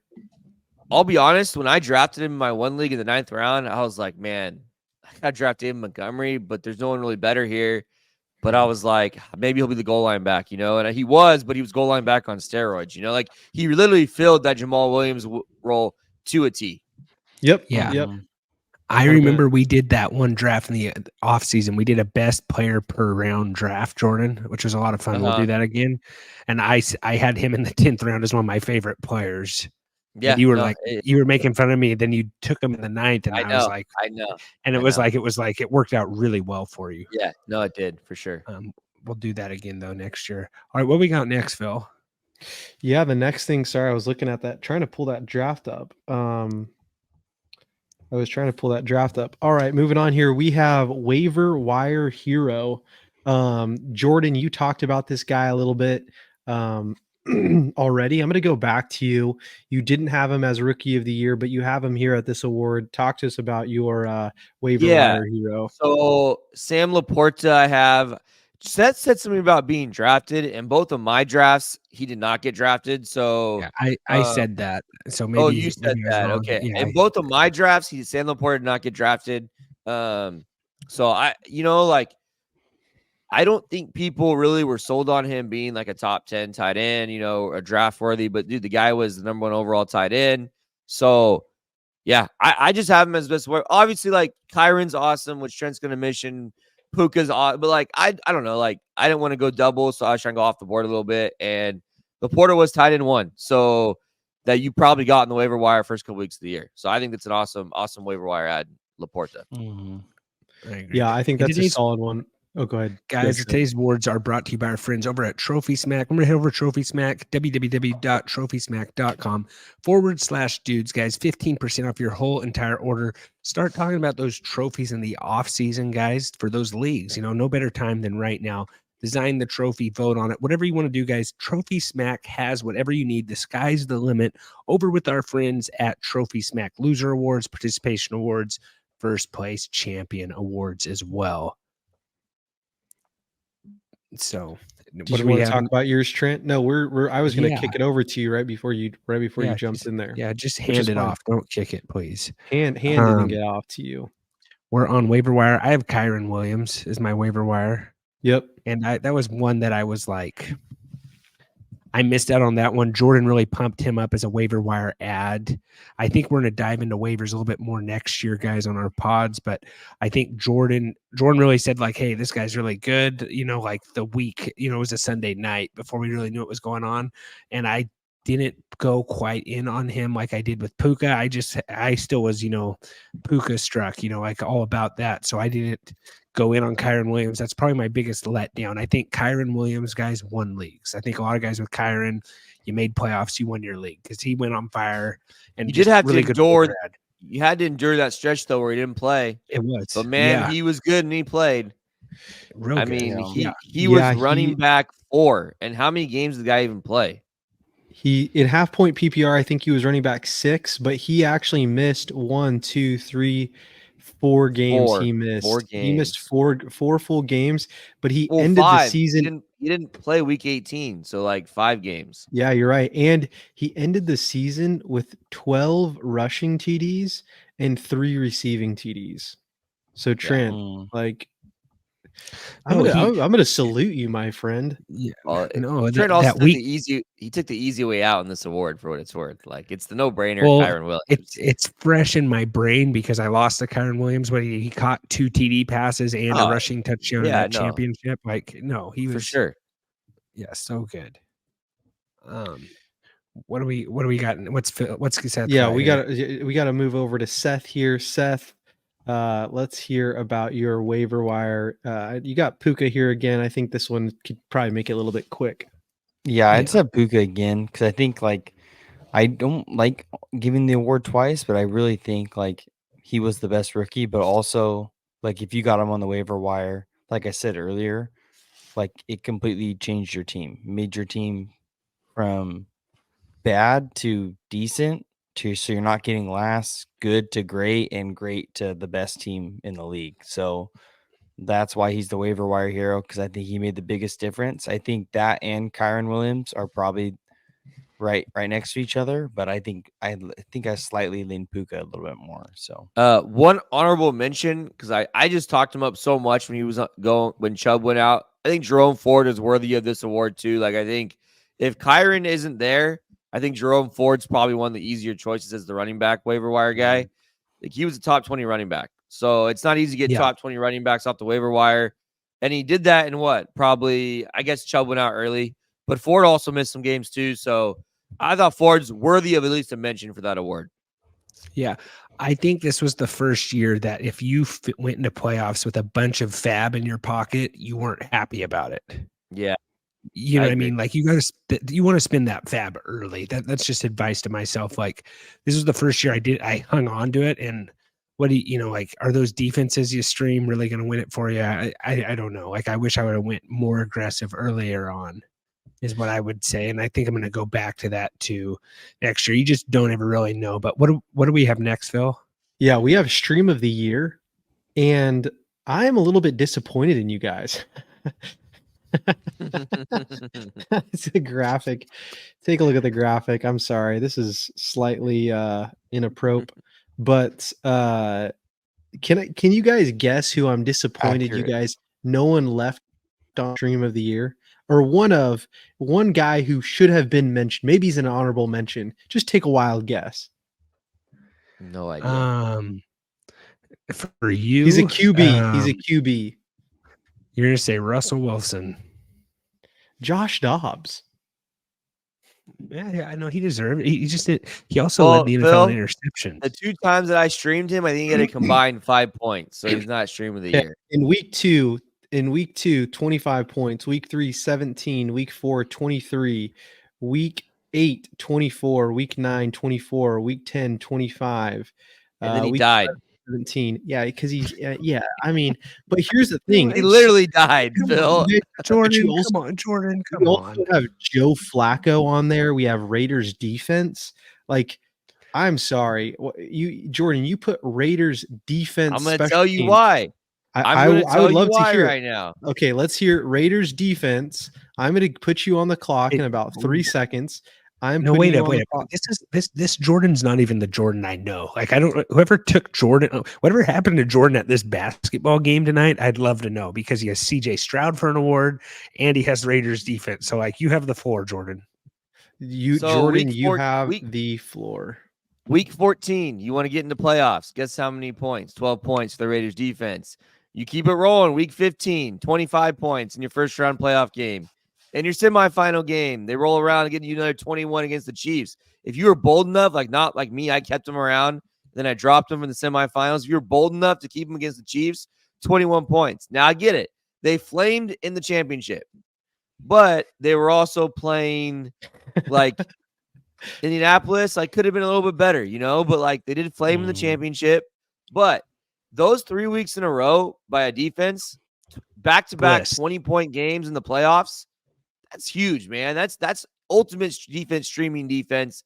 Like, even first round, Easton Stick streaming the Raiders. Like, let's do it, like that's a big deal. And then they also had like a 19 sprinkled in there, week 8, a 13 in week, or a 19 in week 9, a 13 in week 8, a 12 in week 5. That's like 5 double-digit weeks by a defense. 3 of them in your week to go playoffs, and then 2 in playoffs. Like, that's a big deal. I think that's a stream worthy award. Raiders defense, Mr. Who's their coach? Antonio Pierce, Mr. Pierce. Yeah, intern or whatever it's called. Well, I will take your word for it. I'm shocked that you have a defense special teams on here. Phil, Josh That's Dobbs okay. is the reason that I probably didn't win high point guy in my league, because the guy put a like -1 point in one of the weeks, I think. Yeah. Any more questions, Phil? They've had the Raiders put up -2 points. They had 1 point. They had 4 points. I'm just saying, man. I'm just saying. It's a stream, not play it every week.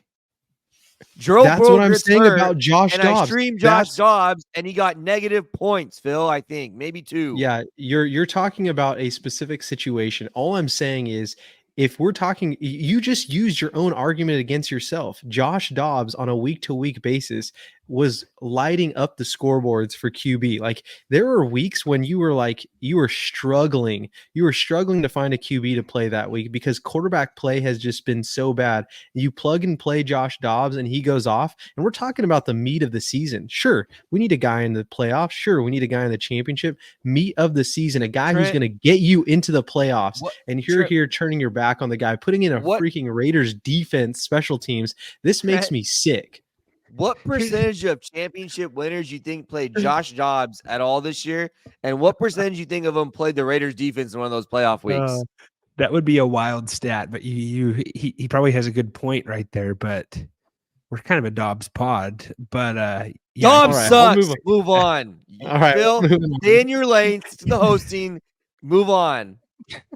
It just grind. I know when you get fired up like this, it's just because I'm right on the edge of something special, and I know it's going to come out soon, and I just I want to keep you going here. But let's I do agree. Phil, he did lead the NFL in interceptions, or he was like number 2. He threw 15 picks.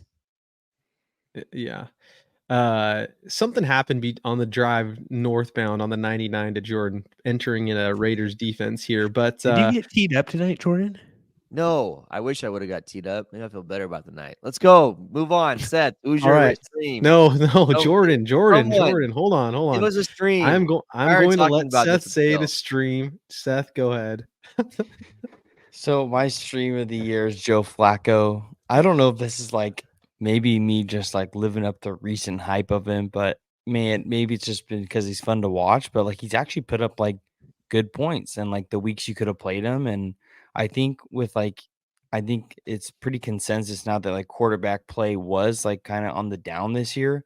If you had a quarterback that you drafted high this year that got hurt or maybe just wasn't that good and you played Joe Flacco, I mean, you were happy about it. I mean, actually you were pretty excited about it because he actually gave you good to decent to really good points. So that's why he's the stream of the year. I used him in a couple games. And I was happy about it. So I'm going to have him there. Maybe it's just the recent hype playing into my head, but I'll go with it. No, I love Flacco. So like I can't argue with Flacco. No. QB on the board here. Go ahead, Tranny. I had Jordan Love. Like, I did the waiver article every week. I did it, did the solo pods for a while. This guy was always there, and he did a lot better this season, guys, than what you guys probably think. What do you guys think you probably looked already, but what do you think he finished on the season without looking? 10. I looked, so I'm What do sorry. you think, Jordan? He's top 10, I think. I think he's higher than Stroud. I think he's like 6 or 7. QB5. Yeah. Whoa. So a guy that you could have streamed, for majority of the season, finished his QB5. He gets it done. Like, wasn't like a world beater, consistent, threw a couple of TD passes a game. Definitely got hotter towards the end of the year. But yeah, so Jordan Love was my stream of the year. He was the guy that was in the article more than anyone probably. And seemed like he did well too. Like QB5, just solid every week. I would say that's better than solid. So And he can, love you, love this town. That's I country hate song. when you sing songs I don't know, because I actually really do want to sing with you. Like, Do you not know that song? what's it called? I think it's Kenny Chesney, Love. There's a million songs with the word love in it, and you chose that one. I don't know why, but It's a good one. It's a good one. All right, moving on here. We are going to dud of the year. Dud of the year.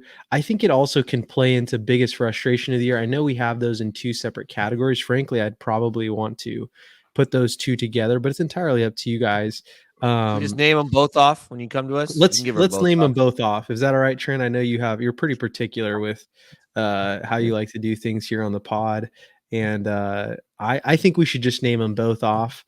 But I am going to go ahead and start with myself.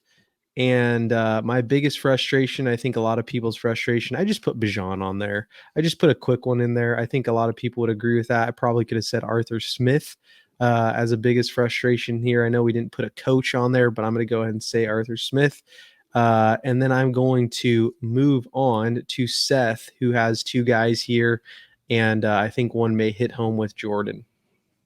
So I'll go. Yeah. So I guess it's out of the year and biggest frustration. Miles Sanders, what a complete dud. I used that guy in a 0 RB strategy, and he was my first running back pick.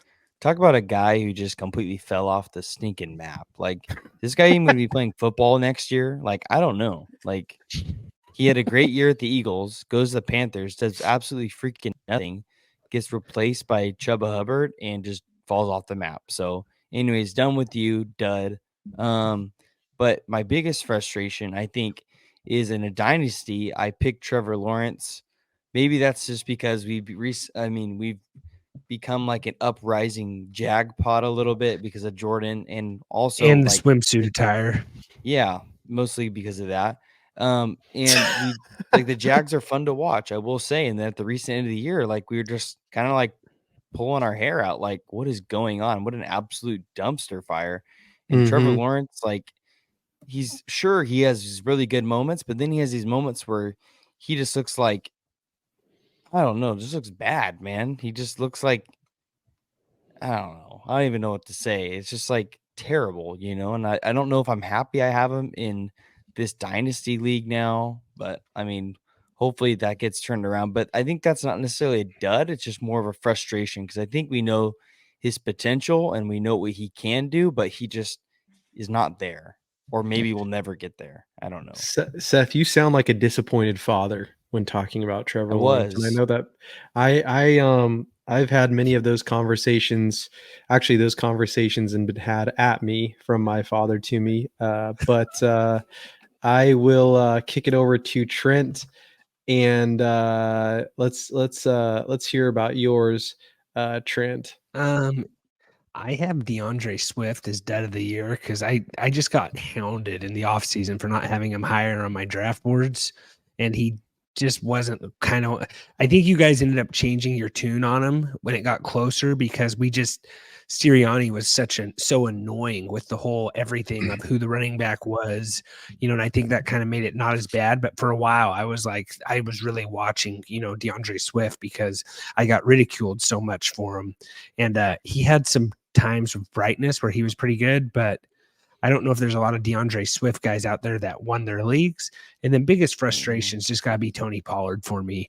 You know, he was a first, maybe second round draft pick, first round draft pick in leagues, and he just didn't pan out to what, we all thought he'd be capable of, as an every down back in the NFL. So Tony Pollard, DeAndre Swift, 2 running backs that, got drafted fairly high, both of them. And they both finished, just looking at this here.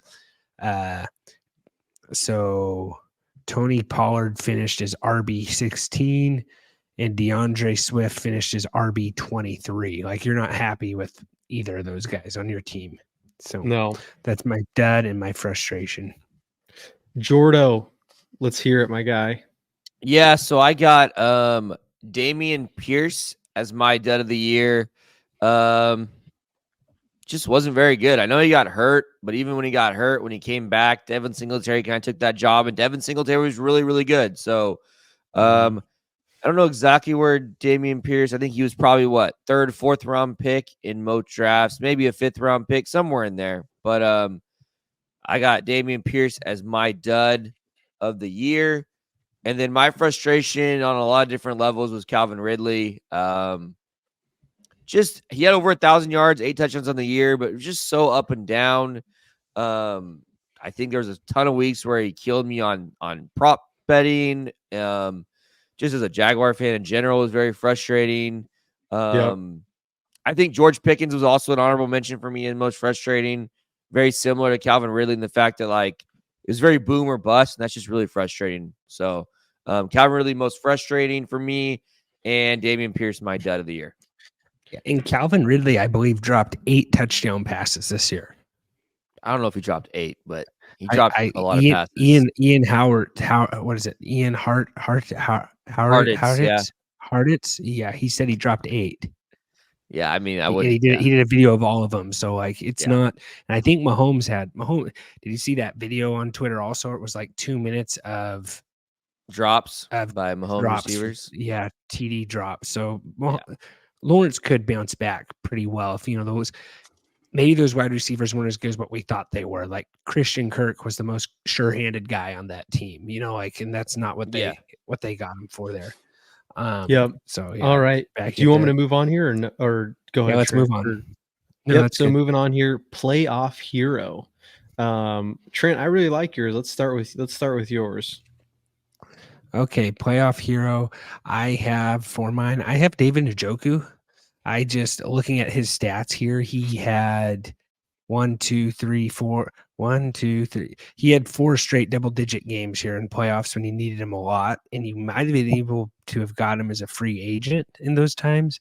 But 24 fantasy points versus Jacksonville in Week 14, 21 points versus Chicago in Week 15, 13 versus Houston, 14 versus New York Jets. So that was a guy that really could have came alive, and he finished he's finishing above guys like Travis Kelce, Jake Ferguson. I don't know what Kittle's numbers were those weeks, but those playoff weeks, he was tied in 1 or 2. He was putting up crazy numbers. So I think, and a guy you could have, very easily could have been on all championship teams. You should have started him over George. You should have started him over Travis Kelce. He put up better numbers. You know what I'm saying? So I know a lot of guys that were starting Travis Kelce and Njoku in playoffs. So, but yeah, I got Njoku there. A little bit outside the box, I would say. What else we got here, Jordan? Yeah, I struggle with this award a little bit. So I went Lamar Jackson just because he didn't kill you in the quarterfinals, the semifinals, right? 15 and 16. He had 18 points, 22 points. But I'm telling you, if you had the championship with Lamar, you probably won, right? He had 39 points in that championship. So, and honestly, his 20 and 20 in the weeks before probably were able to get you there. So, because honestly, the quarterbacks hasn't been great. I'd have to go back and look at those weeks, see who played better. But I know if you had Lamar in the championship, you won your championship. So, yeah. And if you played him against the 49ers in week 16, he got you 22 points. No, that's what I'm saying. Yeah. So it wasn't bad. So yeah. What else? What about Seth? Playoff hero for me, I have CeeDee Lamb. I think Maybe it's the week before playoffs. He had like 16 points, but I believe all in playoffs he had at least above 15. But I want to say all 3 weeks, if you do 15, 16, 17, he had like 20 plus points. And I think one of them was like a 32 or something, and that might have been week 16. So I mean, those are just the performances you need from your top receiver. And who knows, he might not have been your first receiver you have on your team. So that's huge if he's putting up those numbers. You know, it was actually real fun to watch CD like have a great season this year after he said, "Give me the ball and I'll win us games." And they're giving him the ball and he's winning him games. So playoff hero CD Lamb.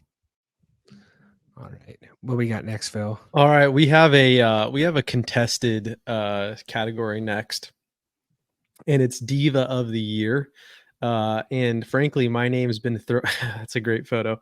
Frankly, my name's been thrown around here a little bit, and frankly, it's a little bit offensive, you know. But I'm gonna let Trent say it because I think most people have heard this by now, and most people agree with me. Most people are like, "Hey, Phil, you know, you're a health mogul. Way to go, awesome job, Trent. You know that good little buddy." Has some you know, he just has some irresponsible tendencies in terms of his soda intake, and so I'm going to let Trent talk about what I'm going to let Trent give his diva. No, you know, last year we did divas that were actually like things that happened on the pod, you know, and inside football. I said Phil dumping out half the soda to drink at my house and acting like that's totally acceptable and totally normal.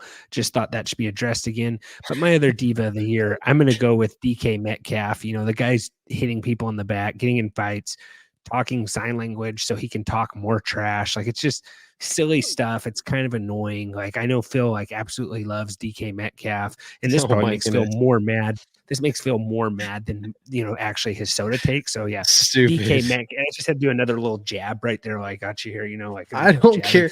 We have a best celebration coming up. I was gonna give him worst celebration. I can't stand his sign language deal. He does it like cool. It's cool if you're doing something like nice in sign language, but the guy's trying to do talking trash in sign language. Like that's like saying a bad word in another language. Like it's still a bad word. I don't know. Like, you know what I'm saying? Like, yeah, like when you're a kid, you're like, I can get away with this. It's in another language. And then you say it around a person who speaks that language and it's still bad. So that to me is just kind of like how that plays out. Anyhow, that is Trent's Diva of the Year award.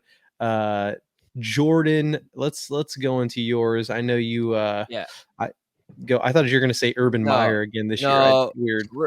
Real quick, just I think David Tepper throwing the alcoholic beverage onto the guy, it's pretty up there for me. Like, you're the owner. Like, I don't know.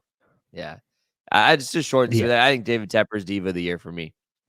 I think that's a good one. I think that's a good one. But he did bring Jaguars back into it though, Phil. Like, you were close. He did bring Jaguars back into it. And it was because it was a Jaguars fan, right? Yeah. All right. If it would have been a Houston fan, I guarantee he probably wouldn't have cared. Like, or the Raiders. He would have been sending his playoff hero. Yeah, he would have been sending Tepper a Venmo to pay his fine. Like, it's just because it was a Jags. Yeah. If it was CJ Stroud, Jordan would, you know, start a GoFundMe for the guy. Yeah, it's just because it's a Jags team. So go ahead, Seth. I got Arthur Smith. Like, I think the whole community was telling this guy what to do. Give the guy you drafted and the best player on the team the ball. And sometimes you just refuse to do it for I don't know what reason. And then I think what also threw it over the top for me was when he completely lost it on the field. I think for, you know, which might not be the worst reaction.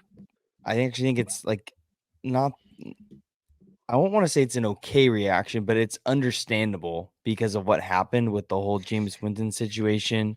But still, like, that kind of threw it over the top where I'm like, yeah, this guy's a little bit of diva. I think he like knew he was going to lose his job, and so he just lost it.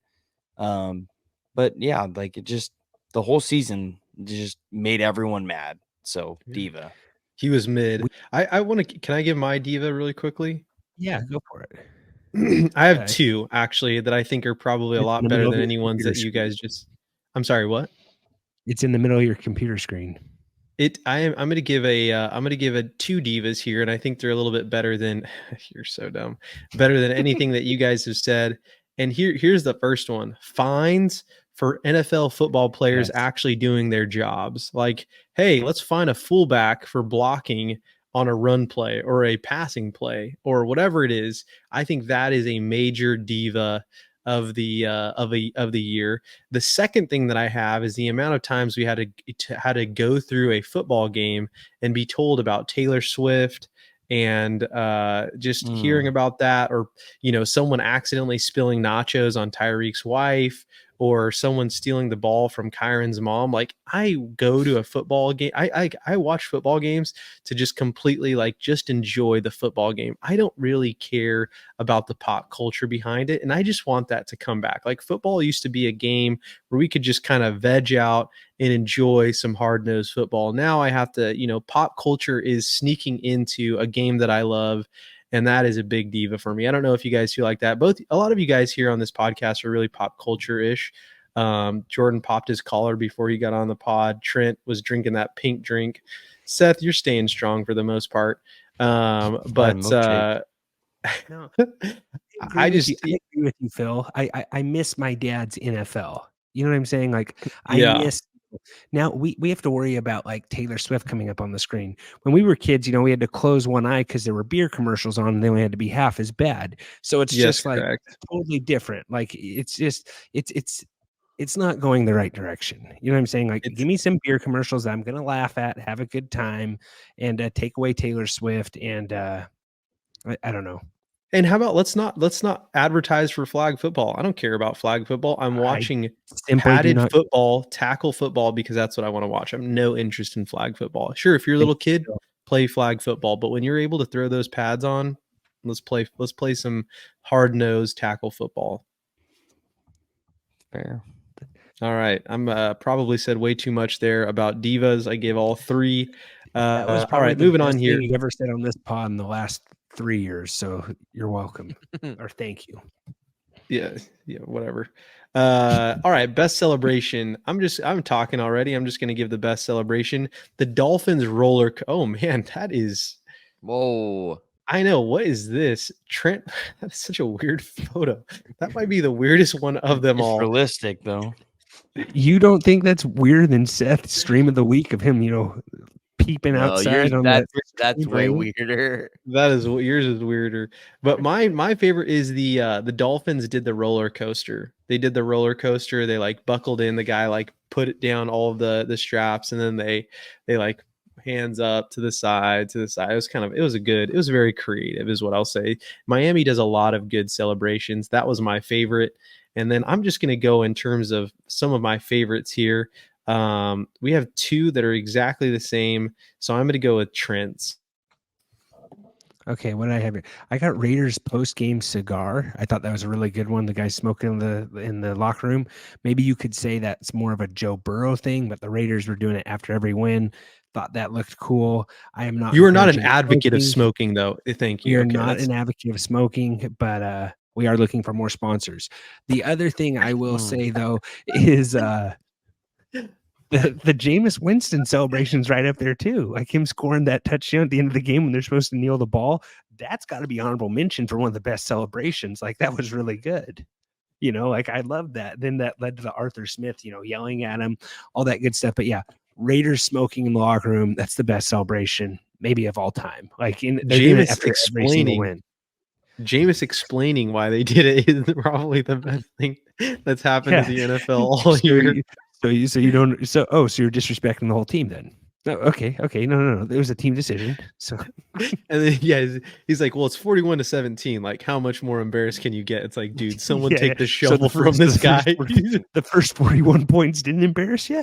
Okay, yeah. So Jameis Winston, national treasure, protect him at all costs. What else we got on best celebrations? Hold on, one more thing about Jameis. I don't know if this was several weeks ago, but I actually think it was the game of Falcons and the Saints. They were down at half, and there's a video of him rapping to Derek Carr, who's on the bench. Oh, he's so How's that rich. guy? Yeah, how's that guy end up being like the leader of your team? Like, I love the guy. Like, I don't know. You know what I mean? Like, whatever. He needs to be in a locker room. Oh, he's a great locker room guy. And Shannon Sharp coming out like, I would cut him right now. Yeah, that guy needs to. Yeah, the guys like that just need to get a life. All right, Big Jordan diva of and the week Seth. right there. I don't know if they just like were sending late night text messages or what it was, but they ended up putting the exact same thing for best celebration. So I don't know which one of you Yeah. Yahoo wants to go first, but raise your hand if you do. I'll let Jordan go. No, I just think it's really cool. I think the backstory behind it's even cooler. Like it was his own personal photographer, his own personal video guy. He grabbed his cell phone, did the backflip. Then also like the guy got banned from Dolphins games, like the photographer, because he let Tyreek. So it's just kind of a cool thing. Like, and Tyreek felt, but it is Tyreek's buddy. Like he did it with his buddy. Thought it'd be a cool little moment. So I think it's a cool story. Plus, like, I don't know. I feel like filming your backflip would be really hard. So I don't know. I feel like there's some like Throw pads on there. degree of difficulty. Like is pretty up there on that one. Yeah. I agree. What do we got next? I just think Is it's that the all of them? coolest one. It's like it's a prop. No one ever used props this year, so it was a penalty because he used a prop. But I also like to like on the broadcast, like all the guys are hating on him. They're like, he doesn't even have a camera. How does he have an on the field pass? You know, and it's just like totally just dumping on the fun. You know, it's just like let the guy have fun. It's so dumb. let's bring fun back into this world. No fun league. Come on. Yeah. No friends league after your name is Roger Hill. It's true. Yeah. Man, I'm surprised that's not your name, Phil. What do we got next? Trent, I don't know if you've looked at the sheet, but that is the second to last one. And we want to close it out big time here. Comeback I'm nicely player. telling you, like, keep it going. Comeback player of the year. It is 11:41 here, folks. 11:41. Comeback player of the year. I'm just going to go through mine quickly. Baker Mayfield is my comeback player of the year. Ended up as QB 10 this year. Has gone through a bunch of different adversity. Beat his team who released him last year to make it to the playoffs. Had a good year fantasy wise as well. So Baker Mayfield is my guy. Comeback player of the year. Absolutely. All right, moving on here. Go ahead. I'm surprised Tepper didn't throw beer on him after that. I'm going to go with Jordan Jordan. because Seth and Trent went with like the most obvious one. So I'm going to go with Jordan. This is a pod about creativity, and sometimes we just get a little bit too in the. Go ahead, Jordan. Yeah, I got Baker too. So I kind of echo what Phil said. I thought he's a good comeback player of the year. I think. I'm gonna go with creativity. I'm gonna go with the guy who has the same exact one as me. Just change your diva. Sorry. All right. Let's go with the midnight texters. Trent, Seth, you guys want to say it at the same times and jinx each other as well? Or what's the plan here? Seth, think it's Trent, like what Trent would say, he went straight from on the couch at home, taking his kids to school, picking them up, to slinging the pigskin, man. Talk about a freaking comeback player of the year, playing in a wild card game that he's probably going to win. So, I mean, that just screams comeback player of the year right there, who hasn't played football. So hashtag daddy to baddie. Watch, it's going to happen. NFL script writers are going to make him play the Ravens. It's already going to happen. It's going to happen. Yeah, NFL scripted. Ravens, Browns. It has to. So, yeah, I had Flacco of course. I had Flacco too. Is there anything else we need to touch on here, guys? It's late. Thanks for this is our longest pod on record. So if you want to split this up into two, if you get here, we appreciate it. It's been a long season. I'm ready for it to be over. I know you can speed it up. You hear Phil's voice skip 15 seconds, and then you'll probably start hearing the other people talk. So Trent, can you clip you'll that? Be sorely beginning of the pod? Disappointed. Yeah. Now that you've listened for an hour and 48 minutes, why don't you just listen to this at two separate occasions? That, man, Phil, you are so smart, man. Like, thanks for doing that.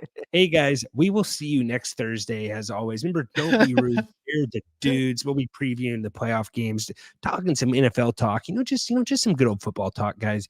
But yeah, we will see you next time, guys. And as always, take care. This has been another episode of the Fantasy Football Dudes podcast. Remember to rate, review, and follow. For more information, go to www.thefantasyfootballdudes.com. And remember, we are sorry for absolutely nothing.